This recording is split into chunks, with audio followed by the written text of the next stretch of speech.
Amen, at subukan nyo na bang mag-install ng motion sensor na kapag madaanan siya ng tao, iilaw siya. Nagbabalik na naman ang inyong Mr. Takoys alias the Veterans Electrician ng Pinas.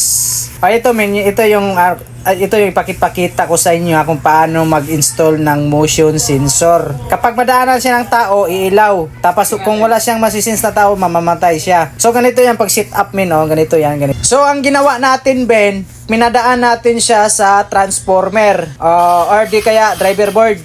Pinadaan natin 12 volts yung driver board niya na yan, men.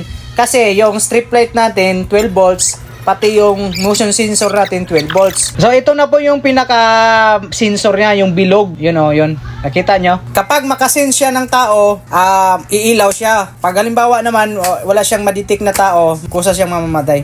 Yan yung tinatawag na motion sensor. Tapos ito naman, men, itong switch na to, ito yung tinatawag din na touch switch sensor. Halimbawa, kung gusto mong pailawin, kapag yung balat mo ay na-detect na niya, kusa na po siya mag-iilaw. Hindi mo na kailangang idiin pa para umilaw siya.